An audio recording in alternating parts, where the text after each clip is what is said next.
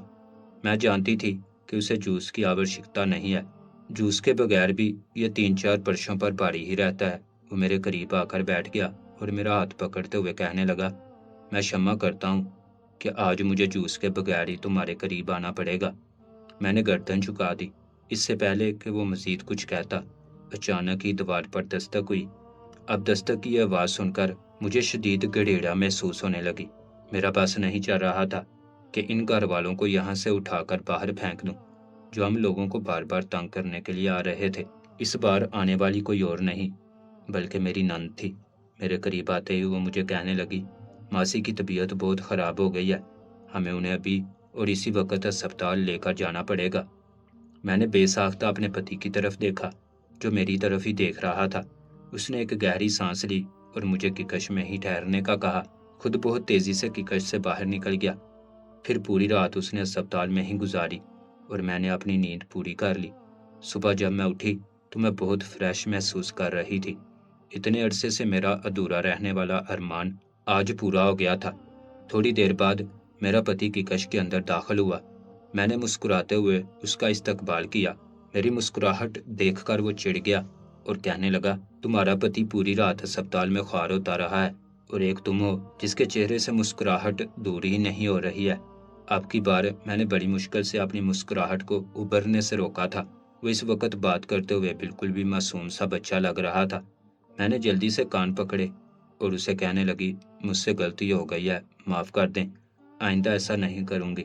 وہ بھی مسکرانے لگا اور پھر میرا ہاتھ پکڑتے ہوئے کہنے لگا، کل رات میں تمہیں وقت نہیں دے سکا، لیکن میں وعدہ کرتا ہوں آج رات تمہیں کسی بھی قسم کی شکایت نہیں ہونے دوں گا۔ اس کی بات سن کر میں بھی مسکرا دی کیونکہ میری نیند تو پوری ہو چکی تھی اور اب میں بہت بہتر محسوس کر رہی تھی۔ میرا چڑچڑا پن بھی ختم ہو گیا تھا، اس لیے میں بھی رات ہونے کا انتظار کرنے لگی، لیکن وقت تھا کہ گزرنے کا نام ہی نہیں لے رہا تھا۔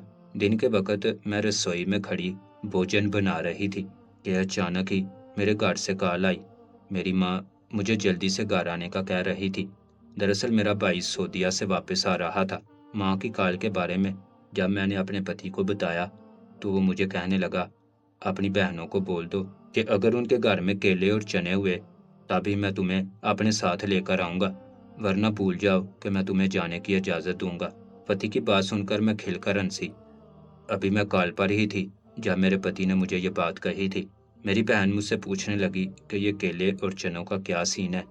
اس کی بات سن کر میں نے اسے تسلی دی اور کہا، چنتا مت کرو، بہت جلد ہی میں تمہیں اس بارے میں بتاؤں گی، لیکن جب تمہیں اس بارے میں پتہ چل جائے گا تو تم اپنے کانوں کو ہاتھ لگاؤ گی اور دوبارہ کبھی اس کا نام نہیں لو گی۔ وہ مجھے بار بار پوچھ رہی تھی۔ دراصل اس کی شادی بھی ابھی تھوڑے ہی سمے پہلے ہوئی تھی۔ میں نے فیصلہ کیا کہ اگلے ہی دن جا کر اپنے پریوار کی لڑکیوں کو اس بارے میں بتاؤں گی تاکہ اگر انہیں اپنے پتیوں سے کوئی شکایت ہے تو وہ شکایت ختم ہو جائے۔ جب میں نے اپنے پتی کو اس بارے میں بتایا تو وہ کھل کر ہنسا اور کہنے لگا، کچھ ہی عرصے بعد وہ تمہیں شراب دینا شروع کر دیں گی، تم نے کیوں اس کو یہ نسخہ دیا میں نے کہا مجھے اس چیز سے فرق نہیں پڑتا، میں تو سب کو بتاؤں گی اس نسخے کے بارے میں۔ یہی بات کرتے کرتے ہم ماں کے گھر کے اندر داخل ہو گئے۔ سامنے ہی ماں بیٹھی ہوئی تھی، انہوں نے بہت ہی پریم سے میرا سواگت کیا۔ شام کے وقت ہم نے تمام پریوار والوں کی دعوت رکھی ہوئی تھی، کیونکہ میرا بھائی 4 برس کے بعد آ رہا تھا۔ اس دوران میرے دل میں بہت سارے کام تھے جنہیں میں تیزی سے نپٹا رہی تھی۔ رات کے وقت میری حالت بہت بری ہو چکی تھی اور مجھ میں اتنی شکتی نہیں تھی کہ میں کوئی کام کر سکوں۔ اس دوران بار بار میرا پتی بھی میری طرف دیکھ رہا تھا۔ اس کی درشٹی میں اچھی طرح سے سمجھتی تھی۔ میں آج اسے انکار بھی نہیں کرنا چاہتی تھی۔ رات کے وقت جب میں کمرے میں داخل ہوئی تو وہ میرا ہاتھ پکڑ کر مجھے تسلی دیتے ہوئے کہنے لگا، تم چنتا مت کرو، آج آخری دن ہے، میرا 15 دن کا کورس پورا ہو جائے گا اور پھر 15 دن کے بعد مجھے یقین ہے کہ میں بالکل سواست ہو جاؤں گا اور یوں اس طرح سے میں پتا بننے کے قابل ہو جاؤں گا۔ دراصل میرے پتی کو ایک بیماری تھی جس بیماری نے اسے عارضی طور پر بانجھ بنا دیا تھا، اور اس جوس کا سب سے اہم کام یہی تھا کہ یہ بیماری دور کر دیتا تھا۔ یہ جوس اس کو ایک وید نے بتایا تھا جو بہت کارآمد تھا۔ میرے پتی اب بالکل سواست تھے۔ جلدی مجھے معلوم ہوا کہ میں ماں بننے والی ہوں۔ اب میرا پتی بہت خوش ہوتا، میرے آرام کا خیال رکھتا، کیونکہ ڈاکٹر نے کہا اچھی خوراک کے ساتھ ساتھ بھرپور نیند بھی لے تب بچہ سواست پیدا ہوگا۔ اب میرا پتی میری نیند کا بھی خیال کرتا تھا اور میں بہت پرسن تھی۔ بے شک مشکل کے ساتھ آسانی ہے۔